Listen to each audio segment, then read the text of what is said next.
Hi, I'm Benj. I record as Semtek and DJ Persuasion. Today I'm going to talk to you about a track of mine that's called Couer De Lyon. It came out in 2012 on a label called In Plain Sight. Now recently it started to get a little bit of play again. I thought it'd be interesting to get the old project from nigh on 15 years back up, see what it looked like, and see if I can improve on it using some of the tricks and tips that I've learnt in the last 15 years. Let's have a listen to the original mix first.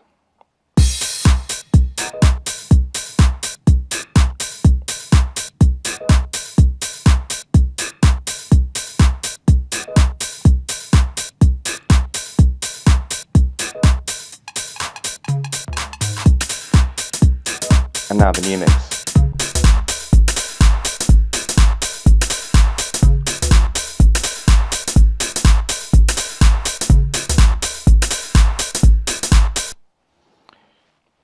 Bit different. I think the jury's going to be still out at the end as to which is the better of the two. But let's get into it and see how they've changed. The first thing that I wanted to say about this track, though, is how it came to be signed. So back then, in around 2011, 2012, one of our friends had a party in Brixton in a railway arch. Between Brixton and Camberwell, let's say. Amazing venue, dark, smoky, really atmospheric. They'd been going for about a year, him and his mate who ran the party, and it wasn't always heavily attended, but it had an amazing reputation. And then one night we showed up, and I think that somebody, terribly hip and influential had posted it on their Facebook, and half of London were there. Now, that sounds like it's a good thing only, right? Well, I've been involved in running parties myself, and I know that sometimes it can also bring a few challenges when you're oversubscribed. We were in the upstairs and it was already rammed by about midnight and nobody's going home. Great vibe. I've come downstairs and our mate is on the door. Now she can handle herself, but the bouncer, who's supposed to be bouncing, is at the bar having a beer, so he's not that interested. And then I've clocked there's about 100, 150 people outside waiting to get in. Not to mention that whereas she'd normally have about 200 quid in the till, on this occasion, due to so many people turning up, she had about £2,000. So I've gone upstairs and said to our mate, listen, I'm dressed in all black. Let me jump on the door, because what you need is someone to go out and tell those people they're probably not getting in tonight. Otherwise, they're going to start to get a bit leery. So he's gone, all right, you go for it. So I've jumped on the door with our mate, and I've just gone outside and says, listen, it's midnight, the place is absolutely rammed, you're probably not getting in. Everyone's a bit upset, but about 80% of them have gone home. Later that night, our mate's come down and he's had a look and he's gone, listen, you got us out of a bit of trouble there, and I really appreciate it. And when I spoke to him recently, this was his version of how we kind of, got cool with each other.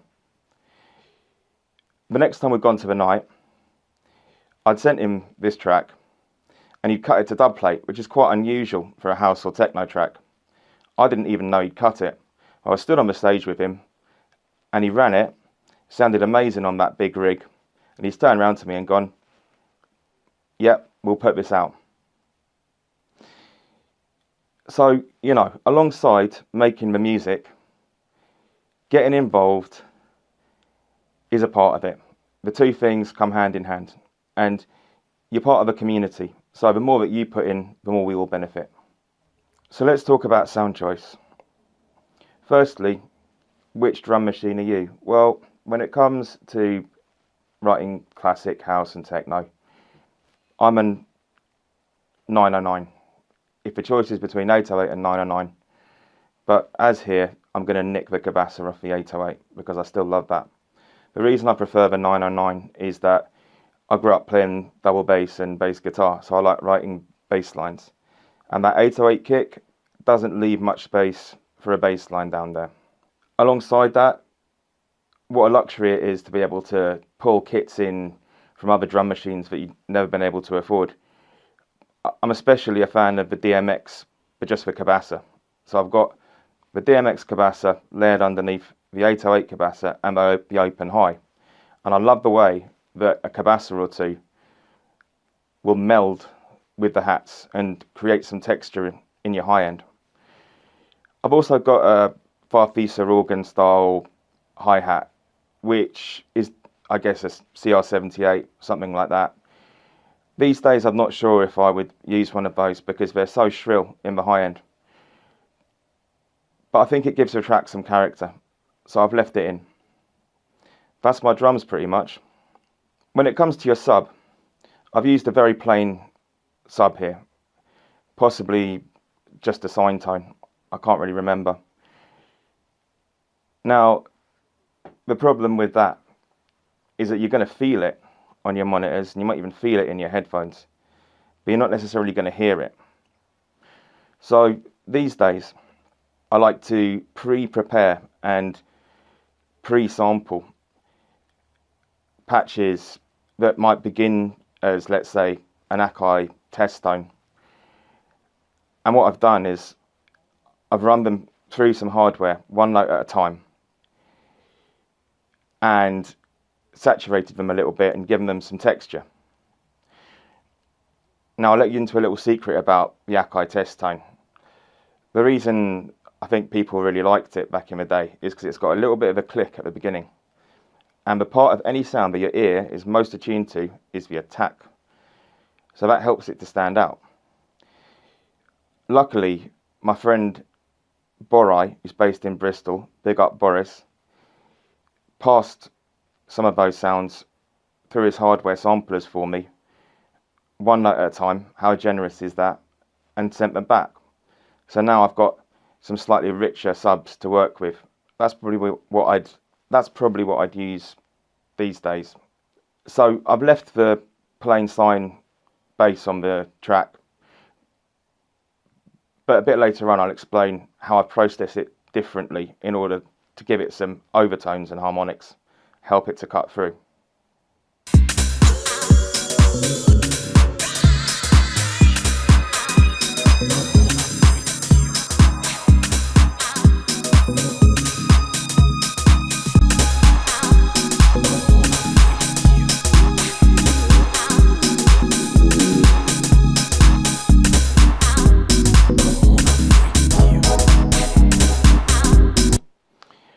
You can hear how the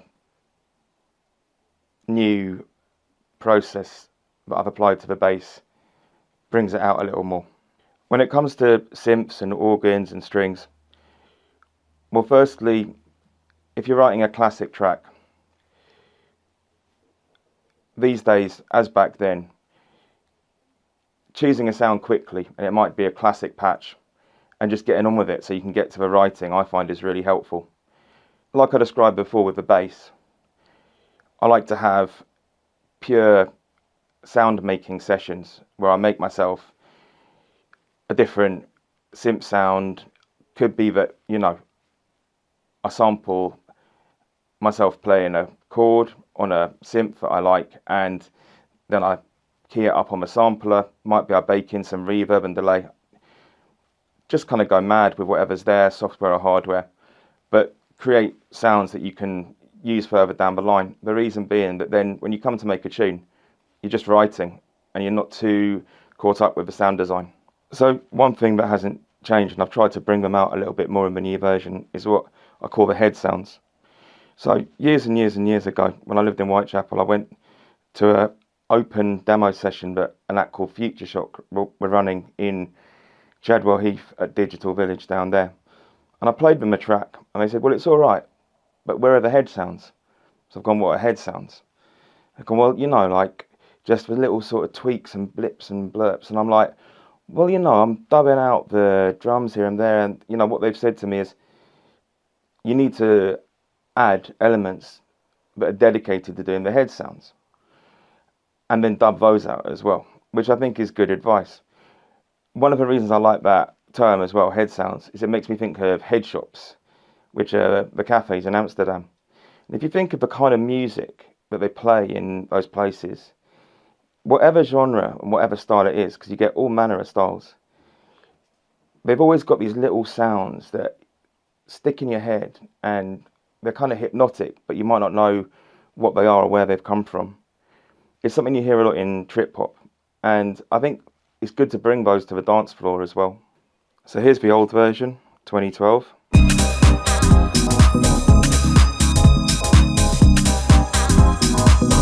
here's the new version.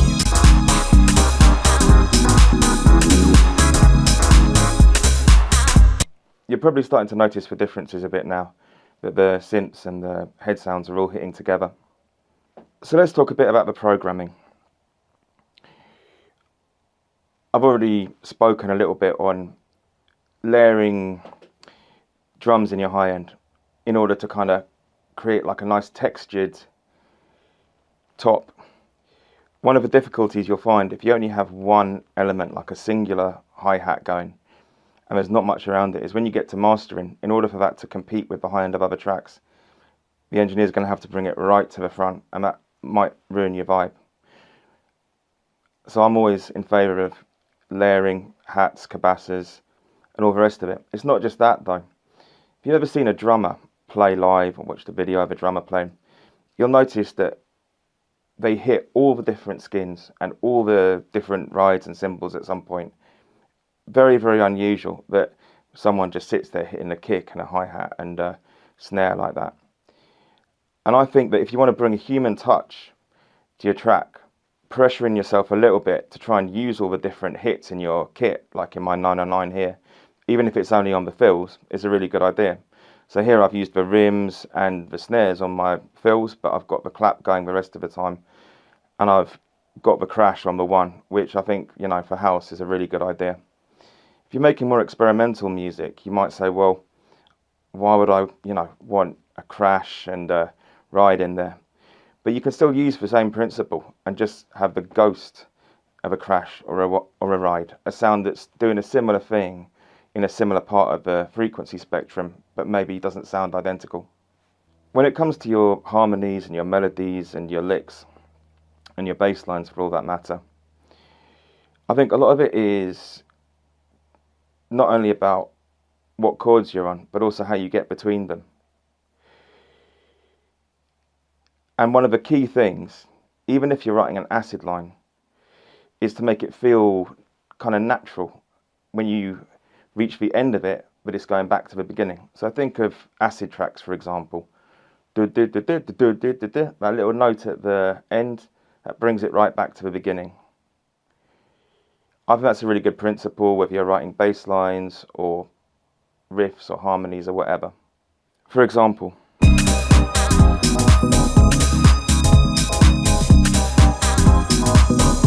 that's the old one.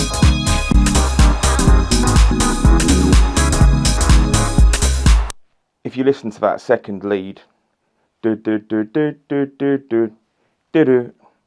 little accidental at the end, that's bringing it back to the beginning. That's what I've got in mind. The final thing that I want to say about programming is about events that happen over more than just the course of a bar.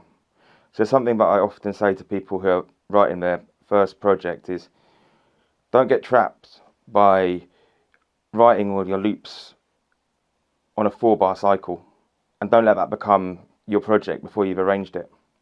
My vibe, personally, is arrange as soon as you can. Maybe even if you've only got 2 or 3 elements, you can already arrange. That's your canvas. And then you can start to think about longer events, like the strings in my track, that happen over a much longer course of time. Now, these strings, I call them DJ Pierre strings. And if you listen to DJ Pierre, then you're going to know what a DJ Pierre string is. But the idea is that, whether it's like a long delay with a lot of feedback on it, or whether it's a string, things that happen not only over the course of a 3 or 4 bar cycle. That's good. That's going to make your track sound like a piece of music. Something that I've learned since I wrote this track in the past 15 years is also that when you do your first loops, it's good to give yourself a 16 bar part rather than just a 4 bar part. And even if it's sort of going round and round, put the variations in right from the beginning. So when you create the repeats of that part to form your range, alongside the other parts, it'll start to tessellate and form fills before you've even had to think about it. Let's talk a bit about balance. Something that I was taught in the interim years between recording the first version of this and the second is about irritation frequencies. Now what that means is that if you listen to something on a loop for a very, very long time, the parts that your ear's most sensitive to, and that tends to be the parts in the mid-range, so here the organs and the synths, your ear starts to get a bit irritated by them. And something that I assumed that you needed to do when I was first writing is push those back to smooth it out. Problem is, those bits are your friends because they're the loudest part of the whole deal. So these days, I know to bring them to the front. And that's partly how I've managed to lift the upper mids of the track. And it's given it a bit more atmosphere, brought out the reverb and everything else. When it comes to hardware and software, I like to use a bit of both at the mix down. Something that I tried when I got the old project up was processing the kick at my friend's spot with some of his hardware. I've used an 1176, which is a FET compressor, sipping just 2 or 3 dB off, an API preamp, giving it a bit of saturation, not too much, and a passive Pultec EQ, which gives it a lot of boom. And if you've ever used one of those, you'll know what I mean. The thing is, I've done that and it doesn't sound like a 909 kick anymore. But it wasn't sounding quite right either. And what I've realised after listening repeatedly is that in the original project, I'd not drawn the kick in for the whole beat that it's playing. And I hadn't got one shot enabled, meaning that the 909 wasn't quite playing through. Now what you're going to find with a 909, and the same is true with an 808, is that there's an invisible part of the sound in the release that does something special to your groove. But make sure that the voice is monophonic so that the last kick isn't running into the next one, because then you're going to get phase problems. When it comes to the hardware, I've had more luck with the clap. I've run it through a SSLG series, which has a lovely snap to it, using the Dr. Dre settings. If you Google those, you'll find out what they are. And an Elysia EQ. But I don't own either of those hardware units, and none of my friends do either, so how have I used them? I plumbed into a studio in the cloud via a service called Access Analog, and I passed them through their hardware using their robotics to adjust the settings. It's quite magical. A little tip though,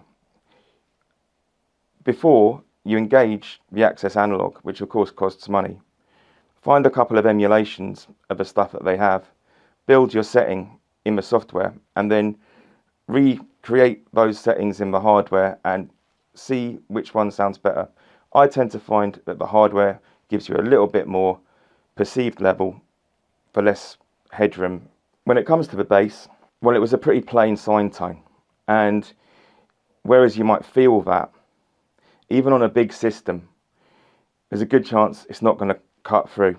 And in fact, in today's clubs and at today's festivals where bass is a problem because it's the bass that travels and keeps people awake, you're going to suffer if your bass isn't cutting through in the mid-range as well.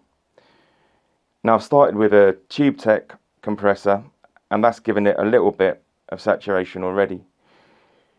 Then I've gone into an Elysia character, and I built the setting in software, but So happens in my mate's studio, he's got a real one. And again, the hardware, it just sounds slightly better to my ears. Finally, I've run it through an SSL B series. Now, there were only ever 6 of those made, so of course I don't have access to the hardware. But the SSL B series plugin sounds great on bass, and I've got the sidechain going through the compressor on there. So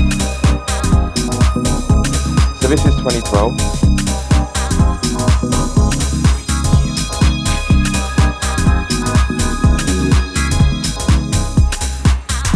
Focus on the bass for a sec.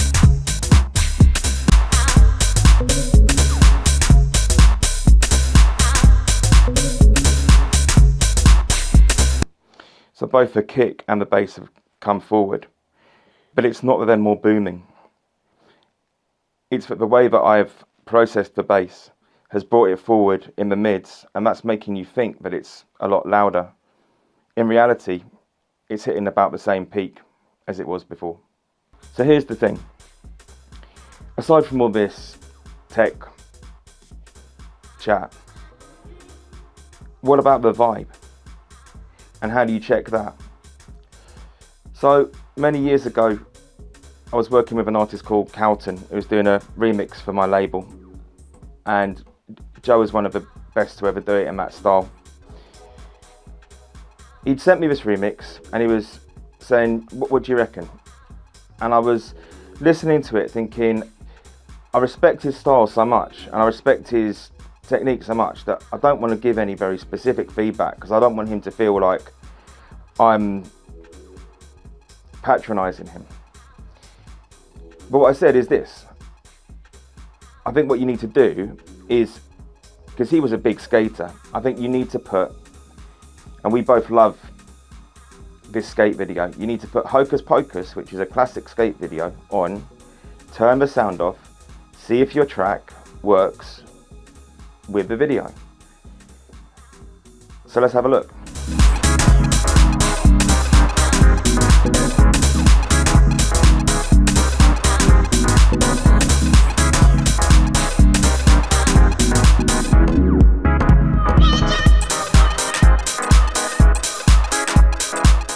I'm happy with that. And I'd recommend, if you've got a favourite skate video or something where there's a cool soundtrack that you love the vibe of, could even be a music video, could even just be the centre label of a record on a label that you really love, put it in front of you and see how your track works. I guarantee you'll be surprised by what you learn. So we finalised our track, and I've sent it over to Klaus Hill, who's known as a heavyweight, to master it. I've had an interesting chat with Klaus about the balance, and he's somebody who I rate because he'll feed back on your mix if there's a problem before he masters it. Often that's the solution.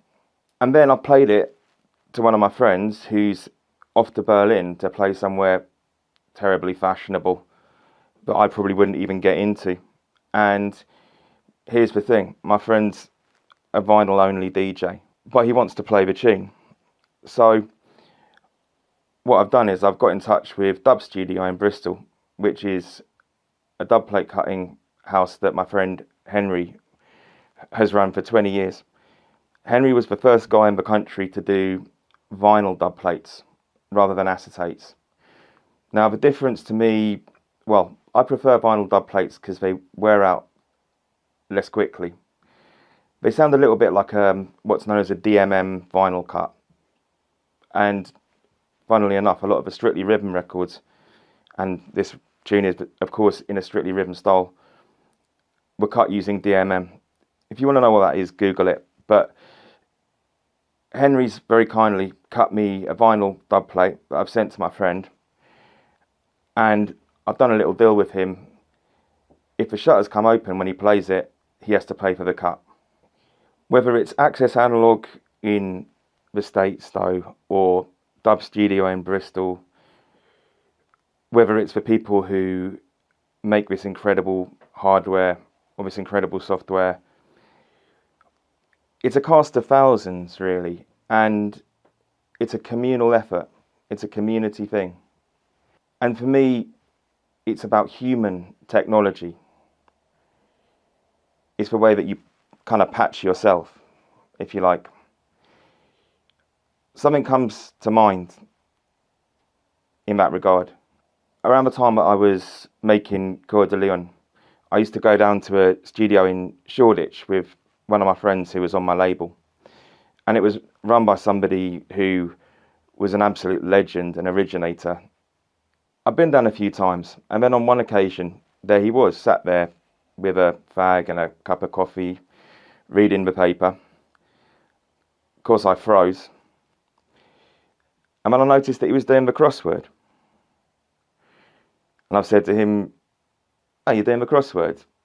Which one is it?" And he said, "It's the cryptic crossword." Now, if you know anything about cryptic crosswords, you know that they're no joke. They're bloody difficult. So I said to him, "How on earth did you learn how to do the cryptic crossword?" And he said, "Start coming down and I'll teach you." Now, of course, in my mind, I'm thinking, he's been really nice and really polite, but this is a guy who's on tours and meets probably 50 or 100 people every day who are all fans, and I'd hate to feel like I was taking up his time. About a week later, I was walking past Liverpool Street Station, though, and out of the corner of my eye, I see him on the other side of the road, and he's walking in the other direction with a friend, and I've immediately just thought to myself, hide, I don't want to take up this guy's day by accident. It'll be very awkward. But before I knew it, he'd crossed the road, come over, he'd said hello, he remembered my name, and he's gone, "Definitely come down and, I'll show you how to do those crosswords." And in that exchange, somewhere, is the essence of all this. It's the human technology, not just the electronics. Thanks so much for listening.